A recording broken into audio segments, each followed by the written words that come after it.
the human brain evolved, to deal with scarcity, not abundance, and for much of human history, there were no guarantees to when our next meal would arrive. So our biological systems, our brains, will seek out that sweetest, most energy dense food. So we're wired to focus on the most salient stimuli in our environment. It's not that our brains are not working well. It's not that our brains are broken. If anything, they're working too well.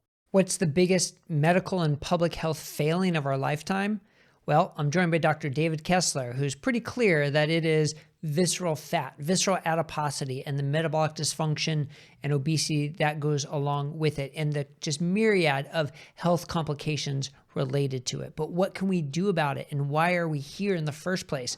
Well, Dr. Kessler has an extensive pedigree to help us answer this question. He is a MD, pediatrician, but also a lawyer. He was the former commissioner of the Food and Drug Administration. He's been the dean of 2 different medical schools, and he's a well-respected author, The End of Overeating, Question of Intent. He helped, which was about the tobacco industry, and he helped sort of take on the tobacco industry. And now Diet, Drugs, and Dopamine, where he explores this connection between diet, visceral adiposity, insulin resistance, GLP-1s, and the food that we're eating. So there's a lot to unpack here, but I think it's going to help you better understand the predicament we're in and how to get out of it. So enjoy this interview with Dr. David Kessler. Dr. David Kessler, thank you so much for joining me today at Metabolic Mind. My pleasure. Well, as we've heard in the intro, you've got quite the pedigree with a lot in your background, in your history as a doctor, as a lawyer, as former head of the FDA, and of course as an author. Diet, Drugs, and Dopamine being your new book. But what I found really interesting in your book is it really started with a personal journey, right? It started with your personal journey since you were a kid of weight gain, weight loss. So give us a little bit about that background, about your background, what got you interested in this this world of metabolic health and diet, and how it all came to be for you. The mystery of weight, right? I've gained and lost my body weight repeatedly over my lifetime. I have suits in every size. I had the privilege of co-leading Operation Warp Speed during COVID, an intense period of time for all of us. I found myself at the end of that, 16, 18-hour days, 7 days a week, 676 million vaccines later, I found myself some 40 pounds heavier. And I just really wanted to dig in to this mystery of weight. Here I was, I ran an FDA, took on tobacco, did COVID, dean of 2 med schools. I usually can get things done. No one ever accused me of not having discipline or willpower, but I just couldn't understand what was going on with weight, and wanted to tackle that. And what makes your personal journey, I think, so interesting is you talk about how during COVID you gained all this weight, but you weren't new to the concept of weight management. I mean, you had already written The End of Overeating years before that, so you'd already researched it and looked into it, and yet it still kind of snuck up on you. Did that kind of surprise you? Absolutely, I was, I did, with the team, we did the food label back in the 1990s. That nutrition facts panel on all packaged foods in the United States. I had written in this area, but I still had just a very hard time controlling weight. I would always be able to lose it, all right, get it off, but then I would go on with life, and I would gain it back, and I really didn't understand why. I didn't understand what was driving that. Yeah, and here you are within the medical system struggling with the things that so many Americans and worldwide are struggling with. But yet you had the inside track. So what do you think? I mean, it's such a broad question, but what are we doing wrong? Why aren't we succeeding as doctors, as a government, as the FDA, the dietary guidelines? Why aren't we succeeding in helping people maintain a healthy weight and sort of by association, healthy metabolism, metabolic health? I think the you tell me, but I think our colleagues, the medical profession, has been relatively clueless on what is going on. I think we can turn around and see that the American body in general, overwhelmingly, I mean, is ill. Only 12.2% of us are metabolically healthy when it comes to basic parameters of blood pressure, blood glucose, lipids, waist circumference. Um, and I think more importantly, I think we are all waking up to the fact that the problem is not weight. Okay. I mean, it really isn't how big or how small you are, um, but it is this toxic fat, this visceral adiposity, the abdominal adiposity that is metabolically active. We always knew, I certainly knew that weight wasn't good for us. We always knew it was a risk factor.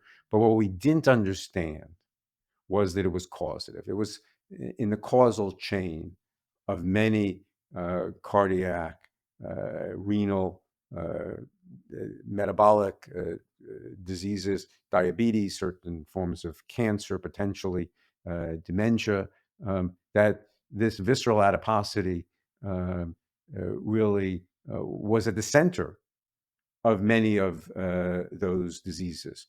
Why did we get here? What happened?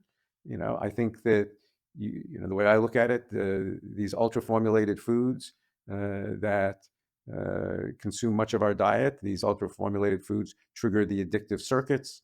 These new anti-obesity drugs can help tame down that addiction, but the ultimate solution is obviously to deal with these ultra-formulated foods. The problem is this visceral adiposity. The only way you get into trouble is that accumulation of that visceral adiposity. That is a result. I think. I mean, it's complex. There's no doubt you have to be in an energy positive state to accumulate that visceral adiposity, but the composition of food also adds fuel to the fire. We're just waking up to this, and I think medicine has really not distinguished itself, um, greatly on this issue. Yeah, it is interesting as we start to realize something, I don't know, being so obvious, we always ask the question, well, why didn't we know this earlier? And it wasn't so obvious, this connection that you're drawing, a decade ago, 20 years ago, maybe wasn't so obvious and really is taking sort of a new focus. Fellow mental health clinicians and healthcare providers, you now have access to a suite of free CME lectures on metabolic psychiatry and metabolic health. Each of these CME sessions provide insight on incorporating metabolic therapies for mental illnesses into your practice. These CME sessions are approved for AMA Category 1 credits, CNE nursing credit hours, and continuing education credit for psychologists. And they're completely free of charge on mycme.com. Now back to the video. Now, in your prior answer, though, you used the term addiction, which I think is really interesting because in your prior books and your prior works, you didn't use the term addiction so much. And I heard you recently on Food Junkies podcast, which is sort of all about food addiction. So I'm curious to learn a little bit more about your sort of evolution of coming to the word addiction, because it's from a legal standpoint, from a regulatory standpoint, it's kind of a loaded word. If we're just talking amongst ourselves, yeah, it makes sense to call it addiction. But for you, someone from the FDA with a law background, for you to call it addiction, to me, sort of comes with a little higher bar. So tell me about that. So let's just see if we can agree that the effect of these foods are both on these reward or addiction circuits. But they also are on metabolic circuits, right? So the reason for the complexity, in part because of the damage and because this is so hard, is because they're working on multiple biological systems. No doubt, in my mind, though, they are working on these reward circuits. And by And they, I you're think specifically the talking reward. about ultra processed foods and the ultra formulated food. Yeah, I mean, I call them ultra formulated. I call it that perfect trifecta of fat, sugar, and salt, fat and sugar, fat and salt, fat, sugar, and salt. I mean, there's no doubt that they trigger the reward circuits, and those are the addictive circuits. Look, I think the issue is that the word addiction is generally, when we hear that, we think about the people who are weak, the downtrodden, right? And the fact is that maybe we just have to, just tweak that paradigm of addiction, right? Because it's not about the weak, it's not about the downtrodden, it's about those circuits in all of us. The human brain evolved, to deal with scarcity, not abundance, and from much of human history, there were no guarantees to when our next meal would arrive. So our biological systems, our brains, uh, will seek out that sweetest, most energy dense food. So we're wired to focus on the most salient stimuli in our environment. It's not that our brains are not working well. It's not that our brains are broken. If anything, they're working too well for the current environment. I think there's no doubt that sweetness or these complex mixtures, I call it ultra formulated, not ultra processed, maybe just a nuance of addiction. Those ultra formulated foods. What we did was we put them on every corner. We made them available 24/7. We made it socially acceptable to eat anytime. We're living in a food circus. What did we expect to happen? But the fact that they are reinforcing, and I think this is key, is that what do we mean by that? They are psychoactive. They can change how we feel. I can certainly tell you how I use food. It's 10 o'clock at night. I'm tired. I'm fatigued. I need to, focus for the next several hours to get work. Give me something to eat. And it's not broccoli. I can tell you at 10 o'clock at night, right? And I would condition myself to use that food to change how I feel. And I think that's, just food is very powerful. Yeah. Yeah. Well, and the food that we recommend as a country, as a government, as a medical society, um, is supposedly geared towards the healthy person, right? Someone without metabolic dysfunction, and presumably someone without a food addiction background. But it's not really in practice that way, is it? So you wrote a recent op-ed for the Wall Street Journal talking about how you were recommending a separate recommendation for people with metabolic dysfunction, including a low-carb diet. So I'm curious if this concept of one healthy diet for everyone is just now outdated and completely unhelpful. So what do you think there? So a lot to unpack in what you just said. What became apparent to me, right? And I think increasingly when we, our understanding of metabolism is this visceral adiposity is the culprit, right? What do we mean by this visceral adiposity? It's basically this fat accumulated in the liver, in the pancreas, in the heart. It's ectopic fat. It's pro-inflammatory. It's releasing all these cytokines and chemokines that are causing organ dysfunction. Interestingly, it's not all the fat. Not that I'm giving subcutaneous fat a clean bill of health, but there seems to be this sick fat that accumulates in the abdomen that is worse. The thing that once that there's visceral adiposity, right? The one thing that I am absolutely convinced the science shows is that if you are hyperinsulinemic, right? If you're insulin resistant, right? That is going to add fuel to the visceral adiposity and make it worse. Now, I think the sort of silent epidemic, right? That's happened in the last 20 years. There's been a doubling in insulin levels throughout in the United States. Just blood insulin levels. And we know that if you are in a weight gaining state, right, in an energy positive state, if you have this visceral adiposity, that hyperinsulinemia is, is just doing you no good. Bring down that hyperinsulinemia, right? And we can see much of the metabolic disease disappear. And I think one of the great debates is what's the effect of this ultra processed food, on insulin levels, right? And I think that certainly when you see in an environment of excess calories, of energy dense foods, this ultra processed, ultra formulated foods. Not talking about the addictive circuits now. I'm talking about the metabolic circuits. So, I mean, I take food, I remove anything that has any structure, I mean, to the food. So the food, I mean, is just, fat, sugar, and salt. And the glucose and the fructose get so rapidly absorbed, right? They flush through the stomach, they get absorbed rapidly into that, through the duodenum, through the early part of the small intestine, and they give rise to these rapid glucose spikes. And we've always been focused on glucose, but I mean, in some ways, what we don't measure, I mean, because it's complex, I mean, the assays aren't, I mean, as reliable, is we don't measure insulin levels. But I mean, when you look carefully, the reason why glucose isn't even more off the charts from this processed food is because that we're becoming hyperinsulinemic, and that insulin is trying to bring down that glucose. So imagine, right? I mean, So by the time the glucose but is elevated, the process has been going on for so long already, but we missed it because we didn't measure the insulin levels. I mean, I think that that is fair. And then the question is, if you just have if I'm just pouring in rapidly absorbable glucose and fructose, right? What does that do to your insulin levels? Yeah, I think there's And no is that question that the ultra formulated foods are playing a central role in all this.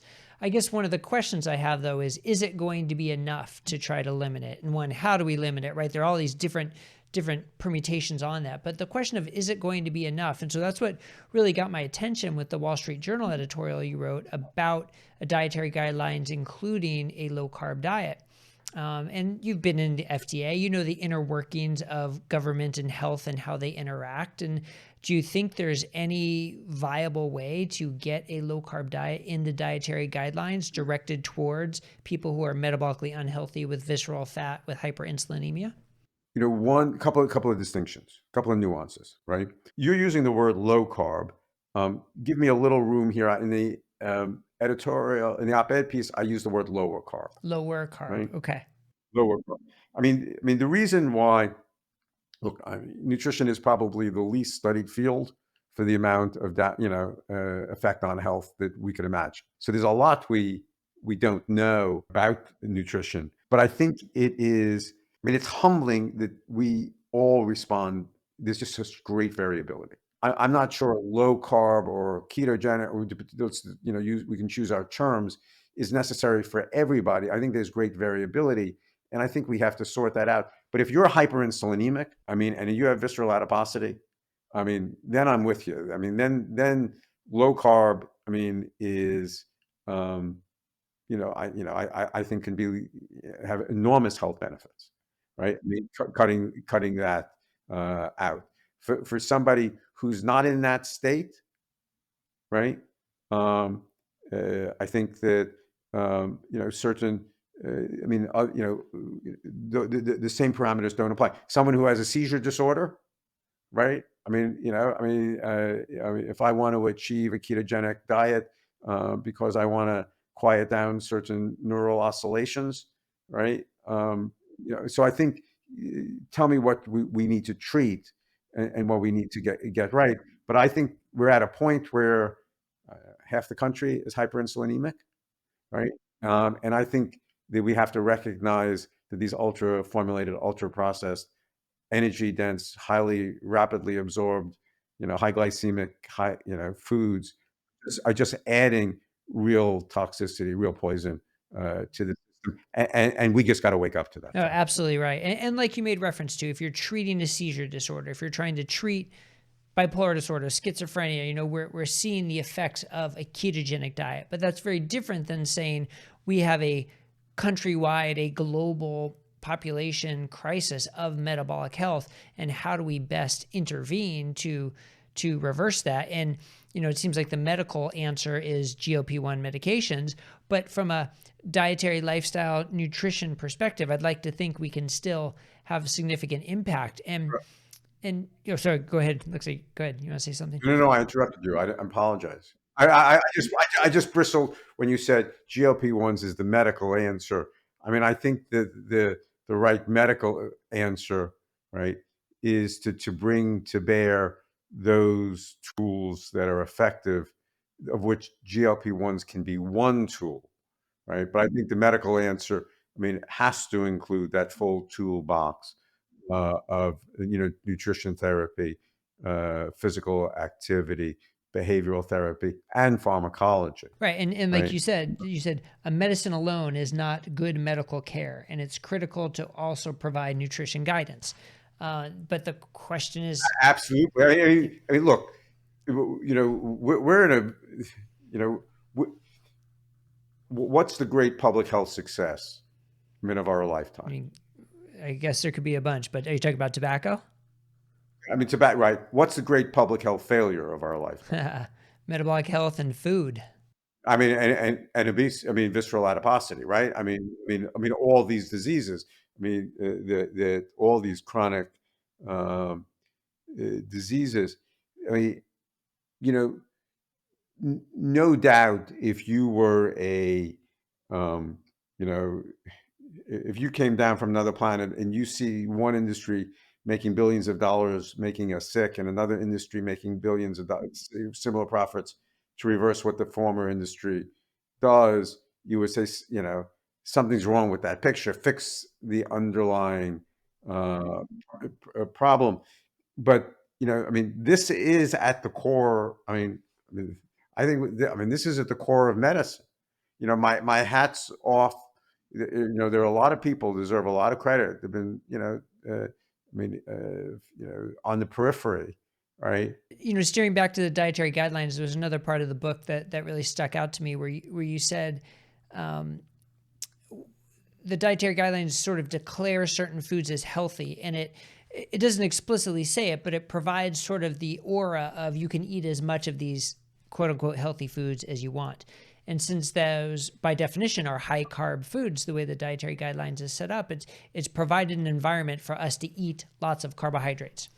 But do me a favor, define. I mean, one of the problems is, I mean, we can bring our friends, and have this conversation. What do we even mean by a Right. carbohydrate, right? So, right. So am I talking about a blueberry or am I talking about a blueberry Well, it's muffin? not really defined so much, is it? I mean, when you look at kids' schools, like when my kid goes to school, he's given a blueberry muffin as part of his healthy breakfast according to the dietary guidelines. But I would argue anything I but, mean, right? 40 to 65% carbs. I mean, there is a line in there, eat, fewer, refined carbs in there. Um, but, uh, there's a, look, there's every bit of difference between that carbohydrate that has structure, that has food integrity, that has fiber, for which that glucose is not rapidly absorbed. And I think that's the problem. And there are other quote complex carbohydrates. I mean the starches and I mean that are every bit as damning as that sugar and fructose that is as rapidly absorbed. And look, we did we did the food label back in the 1990s, right? And there was a big fight. We were very proud of it, but we didn't ask the question of what is the biological effect of those ingredients that we're putting on that label. It's fine if we can talk about what's the fat, what's the cholesterol, what's the protein, what's the carbohydrate, what's the added sugar in the food, but no one asked what's the effect of taking all that structure out, processing that food, having those rapid risers, and having that effect, that hyperinsulinemia. Well, and I think it's clear that we have to find a way to encourage people to eat less, and just telling them to eat less doesn't work. And that's why I was Mhm. referring to sort of this halo of you can eat as much of these healthy foods as you want. And again, that's where GLP-1s can come in to help people eat less. So I think we also have to steer the discussion of what type of dietary makeup helps people naturally eat less. And I think forcing them to eat less is counterproductive. And that's where, low carb keto diet certainly can come in, but not the only way to do it. Look, I think you're absolutely right. Um, that eat less, exercise more, right? I mean, it was we told people, and no one could do it. And why can't they do it? They can't do it, in part because of those addictive circuits, right? Um, and now you have, these GLP-1 drugs, right? They give people a way to do it. Now, I think we have to be clear that there's really no magic. I mean, the pharmaceutical industry would like us to believe, there's something magical about these drugs, right? And when I talk to my colleagues and I say they are appetite suppressants, they bristle, right? Because they're more than appetite suppressants, they say. But I mean, I think the reality is, at least in significant part, probably not in, you know, um, entirely.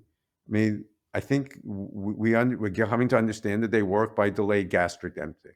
So food stays in your stomach longer, and when food stays in your stomach longer, we've all experienced that. Whether it's we have the flu with this decreased, our GI motility, or we have food poisoning, food just builds up. I mean, in our stomach, the last thing you want to do is put more food in your stomach. The problem is, I don't know what you're seeing, in your patients, but the average patient is what on these, 8, 9 months is the data that I'm seeing. And the one thing we know, if you go off them, that conditioning, that feeling, that visceral malaise, that delayed gastric emptying is going to go away over time. It's going to fade, and then people are going to gain back the weight. So 3, 4 years, we're going to look at this. People are going to spend thousands of dollars. The average person's on this for 8, 9 months, and they're going to gain back. We're going to gain back all that weight. And we're going to say this is one big national failure, unless we figure out how to use these drugs. And so I think, my old agency needs to do a better job of getting, um, certainly requiring the manufacturers. I mean, how are we going to use these drugs in the real world?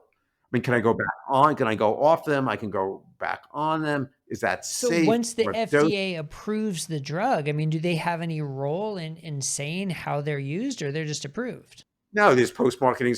Well, I mean, they certainly have requirements to get, the data. These drugs were proved under the premise.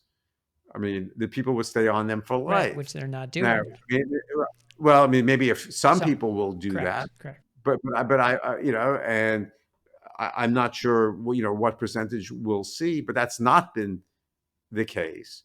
And, I think we're all, people are experimenting with microdosing and intermittent use. And I mean, that's the Wild West. That's no way to do pharmacology. So FDA, certainly, you want to make billions of dollars selling this drug in the United States, FDA can require them to do studies, the post-marketing studies of how this drug can be safely used. FDA certainly has the authority to do that. Well, and I like your analogy. If someone came from outer space and saw one industry making billions of dollars, sort of making us unhealthy, and another spending billions of dollars trying to undo that, it seems like the logical place is not to focus on building up the after effect, but to try and cut off the pre effect, to try and cut off the industry making us unhealthy. But in the world of regulation, in the world of free markets and companies, is there any hope at all of that happening? When you're taking care of, one of your patients, right? You're going to tell them wait for the day where the environment, and we fix the environment, or you're going to try to help them today to reclaim their head. I mean, I think for the first time, tell me how you feel, right? But I think finally, we have the tools so people can reclaim their metabolic health. Well, that's interesting. I mean, it depends on what the tools are. So for me personally, you're absolutely right. I'm not going to wait for that day. And that's why I use low carb and ketogenic diets in a lot of those people, because I've seen it reduces the cravings.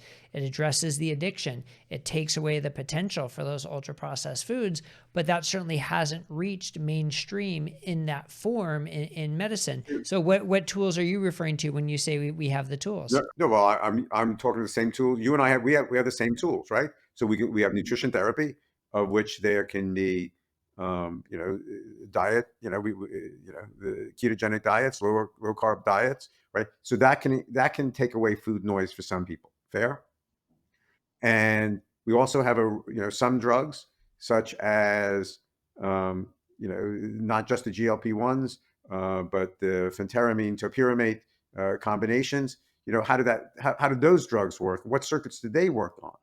Right. And then we have the GLP-1 drugs. Now, the one thing that's always fascinated me and that I can't quite understand, right, is there's no doubt that, I mean, how do those ketogenic diets decrease that food noise? What are they doing? Right. And some of my colleagues, well, it's ketone bodies. When I mean, I can simulate that decrease in that food noise by either these aversive circuits can counterbalance those addictive circuits, that GLP-1s, or these drugs like, topiramate can change, the neural oscillations. I wonder whether the ketogenic diet and these GLP-1s, I mean, and these other drugs, I mean, this decrease in this food noise, whether the whether the kind of neural changes that are happening, I mean, to me, that decrease in food noise is just a reduction of that addiction, right? It's a reduction of that cue induced wanting, right? I mean, normally I'm highly responsive. I go in front of the refrigerator, it calls out. I go past, my favorite place, on the highway, and all of a sudden I get cued. I get these thoughts of wanting, and I can't get it out of my head. How do I quiet that cue induced wanting, right? So that is clearly, neural. And my sense is, I mean, there are neural circuits, not just one neurochemical. I mean, that is at play here. But my guess is, if we understood ketogenic diets, these drugs like topiramate and these GLP-1 reward mechanisms, I think we would find that, hey, maybe there's a common link to that food satiety. So, whether I can achieve that aversion through GLP-1s or with that aversion through ketogenic diets, um, I think that, I mean, my guess is, we just don't understand ultimately what they're working on. Yeah, yeah, it's a good point, and it is fascinating. I've had a couple of interviews recently with people who are working with ketogenic diets specifically on addiction, whether it's alcohol or drug addiction, and certainly that also plays into food addiction. And I like in your book you actually quoted Dr. Tro Kalayjian, who's been a vocal supporter of using ketogenic diets for food addiction. So I think there's definitely a crossover, and I don't want to keep bringing it up to say ketogenic diets are the one and only answer, but I think they need to be embraced as a potential answer, especially when we're talking about the GLP-1s not being as successful in the real world as the Yeah, FDA had hoped. I think I think one of the reasons, one thing I do in the book is, the reality that people are only going to be on these GLP-1 drugs for 8, 9 months. I mean, whatever it is, some people will be on it for years, some will be on it for a lifetime, some will be on it for months. But what do you do when you want to go off these? How are you going to control appetite? So I then go on a lower carb diet. Yeah. Yeah. So how do we get to the point where we as a medical society and nutrition society and a government can recommend multiple different ways of eating as long as it addresses someone's metabolic health, addresses someone's addictive tendencies, addresses someone's overeating, rather than saying, here's the one way for people to eat? Well, first we got to, as they say, you got to understand the problem. You got to understand you got a problem, and we got a problem, and the dietary guidelines have failed, right? And they failed miserably. I mean, again, this is the biggest public health failure. I mean, in our lifetime before us. So we got to understand there's a problem. We got to understand what the cause of that problem is. I think I mean, at the core of that is this accumulation of this, for lack of a better term, this toxic fat, this visceral adiposity, this chronic disease. What is feeding that visceral adiposity? I think it's hyperinsulinemia. What is triggering that hyperinsulinemia for, what's making that worse for many people? I think it's rapidly absorbable carbohydrates. First, we got to understand, that we got a problem, and once we understand, the cause, right, we can, either take societal action or we can take individual action, but at least we can be armed with an understanding, in a way that, well, the fact that, I mean, how many diet books have been written? I mean, right? I mean, so the fact that I just wrote a book, Diet, Drugs, and Dopamine, on the mystery of weight, after thousands of books have been written, I mean, something's wrong with that picture. And I think there is as docs, I mean, there is, much of this chronic disease. I mean, goes back, to this core adiposity that is being fed by what we eat. All right, very good. Well, I really want to thank you for taking the time to join me today to explore all these concepts. And if people want to, find more about you, where can we direct them to go? Oh, well, I mean, so the book, took everything I could I mean, took everything out of me, right? I mean, it was this intense period. Um, you didn't tell me, what did I get wrong? I mean, in the book. What did you get wrong? Well, gosh, that's an impossible question to answer. I mean, I'm not sure there is a right or wrong. I mean, like you said, you're really trying to lay out the problem. And then I think the question is, what is the solution? And how do we go about doing that? There's so many different layers to that solution. And that's why I did the book. I mean, that's what I try to do in the book. And it's not beyond our reach, right? I mean, you can make I mean, if I come to you, right? I mean, you can help me become metabolically healthy. Fair. I mean, that's a profound thing. And I mean, that has profound implications. Very good. I will encourage everybody then to check out your book to learn all about you and your work, and your prior books too. So we'll link to them in the description of this episode for sure. So thank you again for joining me. Thanks a lot.